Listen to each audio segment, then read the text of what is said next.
할렐루야. 아멘. 할렐루야. 아멘. 우리 한번 인사 나누겠습니다. 힘을 냅시다. 아름다운 밤이에요. 아름다운 밤이 맞습니까? 네, 감사합니다. 크게 인사해 주셔서 감사해요. 오늘 말씀 보겠습니다. 요한복음 5장 보겠습니다.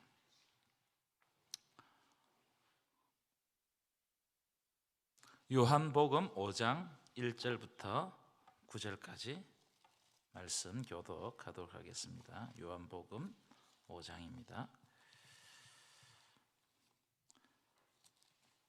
제가 먼저 읽겠습니다. 그 후에 유대인의 명절이 되어 예수께서 예루살렘에 올라가시니라. 예루살렘에 있는 양문 곁에 히브리 말로 베데스라라 하는 못이 있는데 거기 행각 5이 있고 그 안에 많은 병자, 맹인, 다리 저는 사람, 혈기 마른 사람들이 누워 물의 움직임을 기다리니 이는 천사가 가끔 못에 내려와 물을 움직이게 하는데 움직인 후에 먼저 들어가는 자는 어떤 병에 걸렸든지 낫게 되밀어라. 거기 38해 된 병자가 있더라. 예수께서 그 누운 것을 보시고 병이 벌써 오래된 줄로 아시고 내가 낫고자 하느냐. 병자가 대답하되 주여 물이 움직일 때에 나를 못에 넣어주는 사람이 없어 내가 가는 동안에 다른 사람이 먼저 내려가나이다.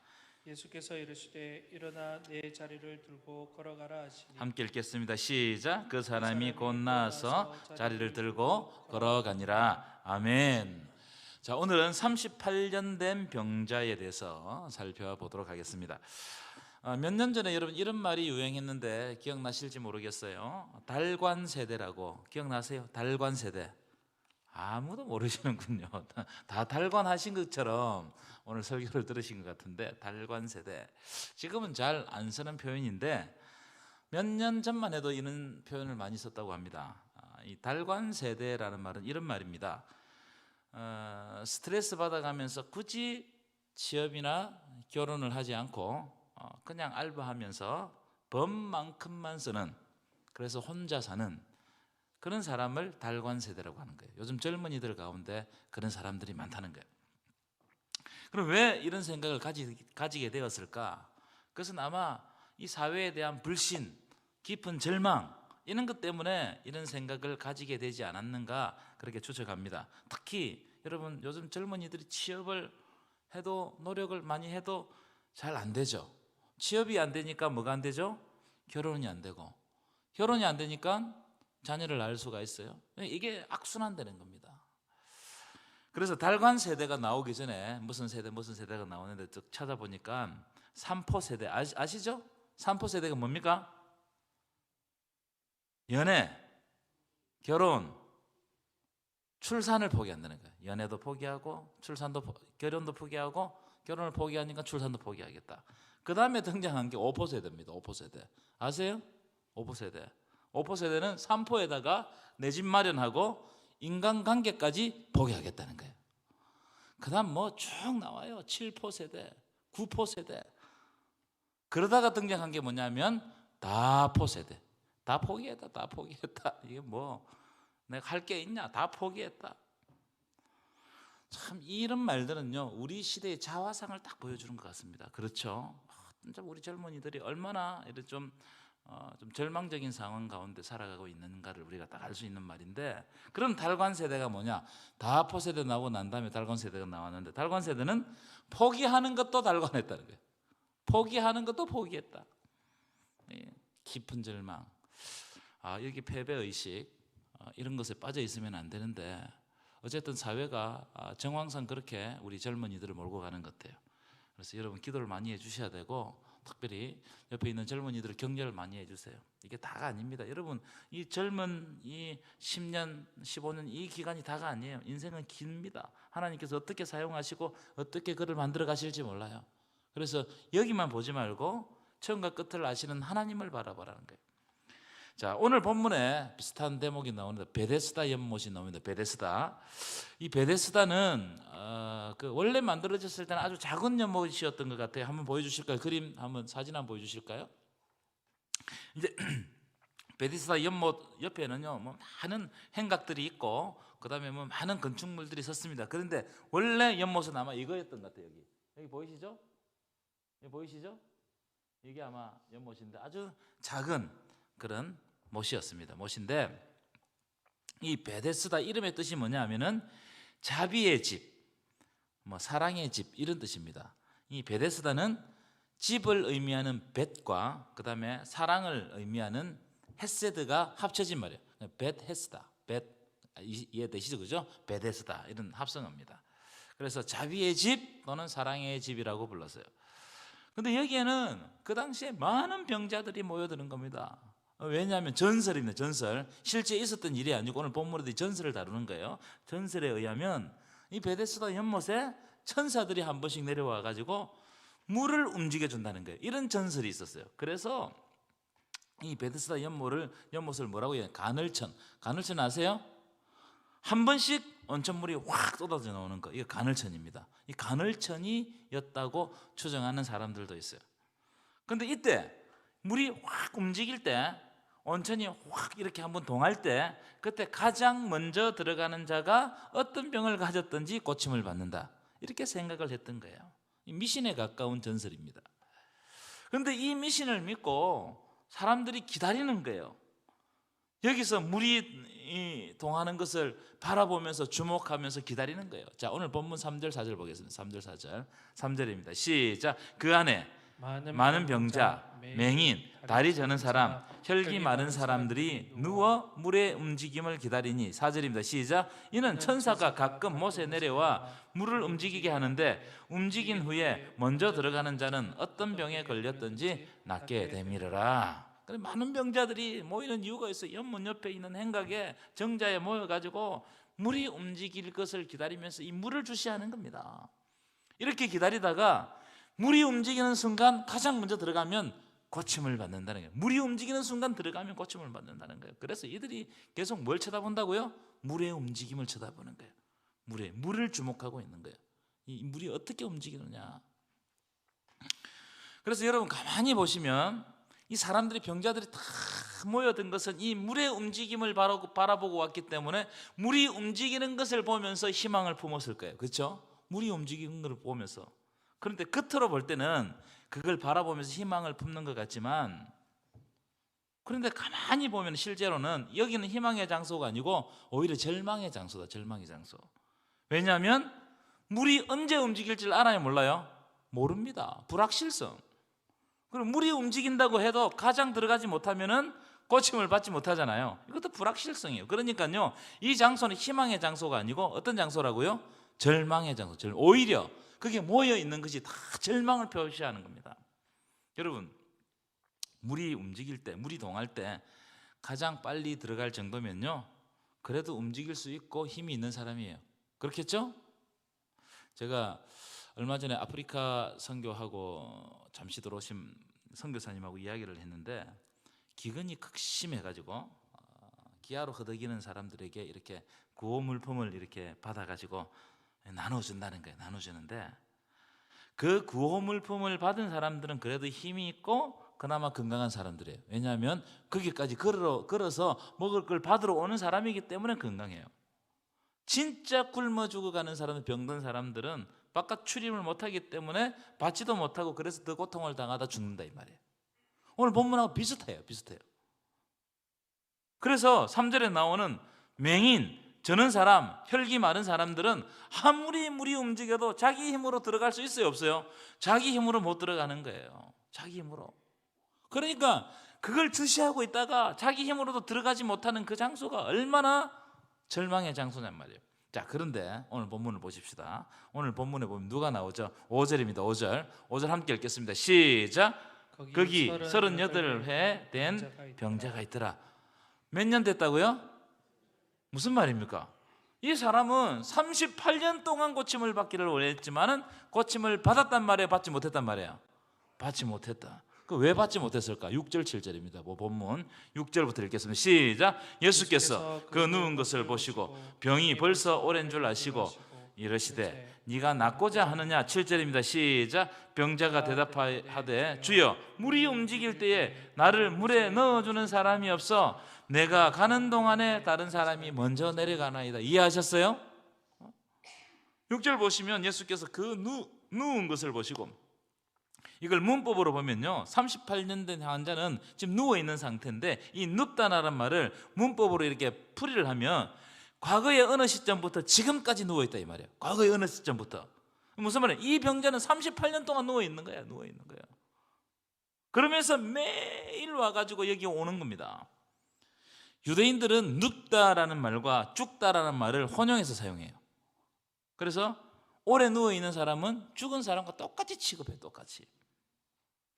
이 환자가 38년 동안 이 자리에 나와가지고 누워 있는데 아무도 이 병자를 무리동할 때 넣어주는 사람이 없다. 왜냐하면 자기도 들어가기 바쁜데 누가 이 사람을 넣어주겠냐 이 말이에요.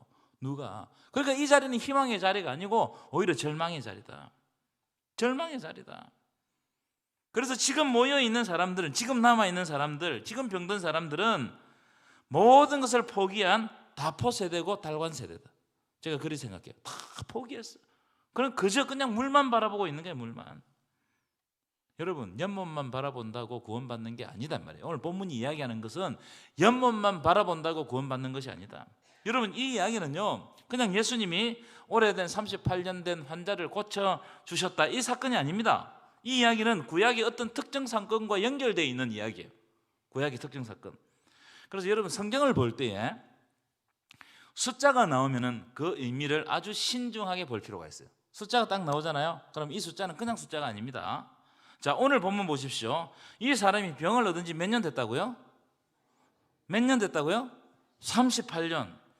그런데 이 병이 단순하게 38년이 병든 것을 의미하지 않아요. 이 38이라는 숫자는 어떤 특별한 의미를 의미해요. 뭐냐? 불순종으로 인해서 광야에서 38년 동안 방황했던 숫자를 의미합니다. 이게 딱 연결되어 있습니다. 그래서 유대인들은 38이라는 숫자가 딱 나오면요, 반드시 광야와 연결시켜요. 광야에서 38년 동안 어떻게 방황하고 거기서 죽어갔던 이야기들을 연결시키는 겁니다. 한번 찾아볼까요? 신명기 2장 14절. 신명기 2장 14절입니다. 띄워주셨죠? 한번 읽어볼까요? 위를 화면을 보시면서 시작. 가데스 바네아에서 떠나 세렛 시내에 건너기까지. 자, 그 다음에 시작. 38년 동안에, 이때는 시작. 이때는 그 시대의 모든 군인들이 여호와께서 그들에게 맹세하신 대로 진영 중에서 다 어떻게 됐다고요? 멸망했다. 무슨 말이에요? 이스라엘 백성들이 출애굽하고 난 다음에 가데스 바네아라는 곳에서 가나안 땅으로 들어가기 직전에 38년 동안을 어떻게 했다고요? 방황했다는 거예요. 방황했어요. 그래서 그 38년 동안 출애굽한 1세대들은 광야에서 모두 죽었다, 이 말씀을 하고요. 다 멸망하였다. 다 멸망하였다. 이 가데스 바네아에서 출발해 가지고 38년 동안 뺑뺑뺑 돌다가 다 멸망했다는 겁니다. 그럼 가데스 바네아에서 무슨 일이 있었기에 그들이 다 멸망했는가? 이걸 보면 되겠죠. 여러분, 가데스 바네아라는 곳은요, 모세가 가나안 땅을 정탐하기 위해서 누구를 보냈죠? 12 정탐꾼을 보낸 곳이 가데스 바네아. 그런데 12 정탐꾼 중에 갈렙과 여호수아만 제외한 나머지 10명은 가나안 땅에 대해서 어떻게 평가했습니까? 악평을 난다고. 악평을 냈어요. 그래서 그 부정적인 보고를 한 10명의 정탐꾼 때문에 이스라엘 백성들이 38년 동안 광야에 있게 되었고, 출애굽한 1세대들은 모두 그 광야 속에서 죽었다 이 말이에요. 그럼 이들이 어떻게 보고했는지 한번 볼까요? 보고를. 자, 민수기 13장 30절부터 33절 교독하도록 하겠습니다. 띄워주실까요? 자, 제가 먼저 읽겠습니다. 갈렙이 모세 앞에서 백성을 조용하게 하고 이르되 우리가 곧 올라가서 그 땅을 취하자 능히 이기리라 하나, 그와 함께 올라갔던 사람들은 이르되 우리는 능히 올라가서 그 백성을 치지 못하리라. 그들은 우리보다 강하니라 하고, 이스라엘 자손 앞에서 그 정탐한 땅을 악평하여 이르되 우리가 두루 다니며 정탐한 땅은 그 주민을 삼키는 땅이요 거기서 본 모든 백성은 신장이 장대한 자들이며 거기서 네피림 후손인 아낙 자손의 거인들을 보았나니 우리는 스스로 보기에도 메뚜기 같으니 그들이 보기에도 그와 같았을 것이다. 14장도 볼게요. 14장 1절 제가 읽을게요. 온 회중이 소리를 높여 부르짖으며 백성이 밤새도록 통곡하였더라. 이스라엘 자손이 다 모세와 아론을 원망하며 온 회중이 그들에게 이르되 우리가 애굽 땅에서 죽었거나 이 광야에서 죽었으면 좋았을 것을. 어찌하여 여호와가 우리를 그 땅으로 인도하여 칼에 쓰러지게 하려 하는가? 우리 처자가 사로잡히리니 애굽으로 돌아가는 것이 낫지 아니하랴. 이에 서로 말하되 우리가 한 지휘관을 세우고 애굽으로 돌아가자 하매. 함께 읽겠습니다. 시작. 모세와 아론이 이스라엘 자손의 온 회중 앞에서 엎드려진지라. 여러분, 지금 10명의 정탐꾼들이 무엇을 보고 부정적인 보고를 하고 있는 거예요? 상대가 가진 능력을 보고, 상대가 너무나 어마어마하다는 거예요. 그래서 우리가 능히 올라가서 그 백성을 치지 못하리라. 그들은 우리보다 어떻게 하다고요? 강하니라. 상대가 우리보다 더 강하다는 거예요.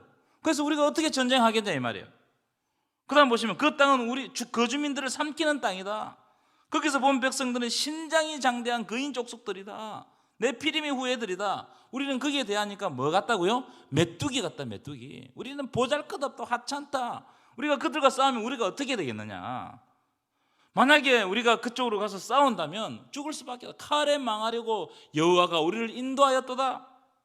그래서 어떻게 하는 거예요? 모세와 아론을 죽이고 새로운 지도자를 만들고 애굽으로 돌아가자. 애굽으로 돌아가자. 여러분, 가나안 땅은 하나님이 약속하신 땅입니다. 믿으십니까? 가나안 땅은 하나님이 약속하신 땅이에요. 정탐꾼은 뭘 본 거예요? 하나님의 약속보다 자기들의 평가, 자기들의 가지고 있는 눈의 평가를 본 겁니다. 이게 여기에서 여러분 굉장히 큰 오류를 발생합니다. 뭘 봤다고요? 하나님의 약속을 봐야 될 하나님의 백성들이 자기가 판단한 그 판단만 보고 판단한단 말이에요. 여러분, 이렇게 되면 하나님의 백성은 망해요. 하나님의 백성들은 어떻게 망하느냐? 하나님의 약속보다 세상이 보이면 망하는 거예요. 하나님의 약속보다, 하나님의 말씀보다 내가 더 지혜로우면 망하는 거예요. 여러분, 하나님의 백성들이 살 길은요, 내 능력을 의지하며 살 수가 없습니다. 왜냐하면 이 세상에 나보다 더 뛰어난 사람들이 훨씬 많아요. 훨씬 많아요. 하나님의 백성들이 살 길은 하나님의 약속과 말씀을 전적으로 의지하고 신뢰하는 그 일밖에 없음을 믿으시기 바랍니다. 그때 사는 거예요, 여러분. 그때 산다고요. 그래서 여러분, 오늘 본문은요, 오늘 요한복음 5장은요, 뭘 바라보는가를 물어보고 있어, 우리들에게. 넌 지금 뭘 바라보고 있냐? 이 굉장히 중요한 문제단 말이에요. 만약에 오늘 본문으로 돌아가셔서 베데스다에 38년 된 병자가 계속해서 물의 동안만, 물의 움직임만 주시한다면 그는 여전히 계속해서 쭉 누워 있어야 돼. 그리고 그리스도의 능력을 맛볼 수가 없는 겁니다. 여러분, 제가 여러분들에게 질문하겠습니다. 여러분들은 어디에 주목하고 있습니까? 무엇에 주목하고 있습니까? 우리는요, 참 우리의 눈의 판단에 대해서 굉장히 권위를 부여합니다. 내가 들은 말에 대해서 굉장히 권위를 판단해. 내가 행동하는 그 행동들에 대해서 모든 것이 옳다고 생각해요. 이것을 바라보게 되면 그리스도의 능력과 그리스도께서 주시는 말씀, 약속을 붙잡을 수가 없다 이 말이에요. 여러분, 하나님의 백성들은 하나님의 능력을 바라보고 주목해야 되는 줄 믿습니다. 이 이야기를 하고 있다고요. 그래서 여러분, 믿는 자에게 안 되는 건 없어요. 왜냐하면 내 능력으로는 안 되지만 하나님의 능력을 의지하면 되는 거예요. 믿으십니까? 이 이야기를 하고 있는 거예요. 오늘 말씀해 보시면 예수님이 이렇게 말씀해요. 네가 낫고자 원하느냐? 네가 낫고자 원하느냐? 그 38년 된 멸망의 자리에서, 그 저주의 자리에서 네가 일어서고자 원하느냐? 낫고자 원하느냐? 그러면 네 자리를 들고 걸어가라. 예수님께서 굉장히 간단하게 말씀하십니다. 네 자리를 들고 걸어가라. 그랬더니 어떻게 되었다고요? 8절 9절입니다. 8절 9절 오늘 본문 요한복음 5장 8절 9절 함께 읽겠습니다. 시작. 예수께서 이르시되 일어나 내 자리를 들고 걸어가라 하시니 그 사람이 곧 나아서 자리를 들고 걸어가니라. 아멘이십니까? 그리스도의 능력을 의지하고 순종하여 자기의 멸망의 자리를 들고 걸어가면 걷게 되는 거예요. 이게 영적 원리고 비밀입니다. 나에게 가지고 있는 모든 관성을 내려놓고 나의 습관을 내려놓고 어떻게 하냐면 십자가를 붙들고 주님의 말씀을 따라 순진하게 행하면 그때부터 기적은 일어난다는 거예요. 왜? 제가 여러 번 이런 말씀을 드렸잖아요. 믿는 사람에게 가장 안 되는 게 뭐라고요? 믿는 거라고, 믿는 거. 우리가 믿지 못하기 때문에. 믿지 못한다는 것은요, 예수 그리스도를 순전하게 바라보지 못하기 때문에 그래요. 예수님과 나 사이에 여러 가지가 낑기거든요. 한번 보십시오. 여러분, 신앙생활을, 저도 마찬가지입니다. 신앙생활할 때 정말 순수하게 내가 주님을 바라보고 믿고 신앙생활하고 있는가? 아니면 나에게 여러 가지 이야기와 나의 판단과 내가 생각하는 것과 함께 동시에 더불어 가지고 신앙생활하고 있는가? 근데 웃긴 거는 뭐냐면은 우리가 그 영적 컨디션이라고 생각해 봅시다. 이 컨디션이 좋고 할 때는 괜찮아요. 모든 것이 나에게 와도 괜찮습니다. 그런데 나의 영적인 상태가 좀 안 좋아지면 그런 것들이 막 발동해요. 그리고 그것이 나를 잠식해 버립니다. 그리고 주님과 멀어지게 만들고 사람들의 이야기가 들리게 만들고 그렇게 된단 말이에요. 하나님의 말씀이 안 들린단 말이에요. 오늘 주님께서 이렇게 말씀하세요. 이 자리를 들고 걸어가라. 걸어갔더니 그가 나아서 곧 온전한 사람이 되었다는 거예요. 여러분, 이런 역사가, 이런 순진한 믿음의 역사가 여러분 삶에도 일어나기를 간절히 축원합니다. 자, 세 가지만 말씀을 드리고자 하는데요. 자, 첫 번째, 따라합시다. 절망을 보지 말라. 절망을 보지 말라. 여러분, 절망을 보면 절망밖에 안 보여요. 반드시 우리가 생각해야 될 것은 절망을 보면 안 된다. 부정적인 것을 보면 안 된다. 하나님의 능력을 바라봐라. 여러분, 지금 이 시대가 굉장히 어려운 시대잖아요. 저는 그렇다고 생각합니다. 그런데 우리는 그럴수록 하나님의 능력을 바라보고 하나님 앞에 기도하고 하나님 앞에 서야 될 줄 믿습니다. 절망을 보지 마라. 두 번째, 지금 예수님이 원하는 것을 생각하라. 굉장히 우리가 어릴 때부터 들었던 말씀이라고 생각합니다. 여러분, 그리스도인이 온전하게 된 것은 예수 그리스도의 시선으로 세상을 보는 거예요. 여러분, 세상적으로 볼 때 이것은 굉장히 어리석은 짓입니다. 지금 예수님이 뭘 원하는지를 알고 깨닫고 순종하라 이 말이에요. 굉장히 어렵죠. 그런데 우리가 계속해서 자기에게 물어야 돼요. 질문해야 돼요. 어떤 일이 발생하고 어떤 일이 생기면 생길수록 그때 예수님은 나에게 지금 뭐라고 말씀하시는가? 예수님이 원하시는 것은 뭔가? 예수님이라면 어떻게 하겠는가? 이걸 자기에게 질문하라는 거예요. 여러분, 예수 그리스도의 생각을 깨달아가는 저와 여러분 되시기를 간절히 축원합니다. 그럴 때 이 어려운 시대를 돌파할 수 있다는 거예요. 은혜는요, 위로부터 오는 겁니다. 믿으시죠? 은혜는 하나님이 주실 때 우리가 받는 거예요. 믿으시죠? 그러니까요, 우리는 어디를 바라봐요? 예수님의 생각, 예수님의 뜻, 여기에 올인해야 돼요. 그러면 하나님께서는 우리의 길을 열어가시는 거예요. 세 번째, 결과를 하나님께 맡기라. 따라합시다. 결과를 하나님께 맡기라. 결과를 하나님께 맡기라. 아까 앞에 말씀드렸던 10명의 정탐꾼들이 왜 실패했느냐? 자기 눈으로 자기가 판단했을 때 결과가 뻔하다고 생각했어요. 이거 결과 뻔합니다. 이거 우리 싸우면 100% 집니다. 이거 아니겠어요? 100% 지는데 들어가가지고 우리가 싸우면 어떻게 되겠습니까? 모세와 아론이요, 지금 정신이 있습니까 없습니까? 이런 이야기 아니겠어요? 그 왜 그러느냐? 하나님의 약속보다 결과를 자기 자신이 판단해버리기 때문에. 여러분, 가나안 땅은요, 하나님께서 그 땅으로 들어가게 하시려고 아브라함에게 약속하셨던 땅이에요. 이미 결과는 정해져 있어요. 하나님의 결과가 정해져 있어요. 인간의 눈으로 볼 때는 불가능합니다. 그렇기 때문에 우리는 결과를 누구에게 맡기라고요? 하나님께 맡기라는 거예요. 모든 것이 마찬가지입니다. 여러분, 지금 현재는 안 될 것 같지만 그 결과를 나의 결과로 받아들이지 말고 하나님의 결과로 맡겨놓으면, 그리고 우리가 천천히 기도하면서 준비해가 하는 거예요. 하면 하나님께서 반드시 하나님의 결과로 우리들에게 주실 줄 믿습니다. 결과를 하나님께 맡기라. 하나님의 약속이 먼저다. 그래서 여러분 따라합시다. 하나님의 약속이 먼저입니다. 약속이 먼저입니다. 믿으십니까? 아멘. 그래서 이 기독교는요, 항상 은혜가 먼저 옵니다. 내 행위보다 은혜가 먼저 오고 하나님의 약속이 먼저 있었어요. 우리는 그 약속을, 하나님께서 주신 약속을 믿고 바라보고 그냥 가기만 하면 하나님께서는 결과를 열어가시는 겁니다. 그런 놀라운 일들이 여러분 삶 가운데 일어나기를 간절히 축원합니다.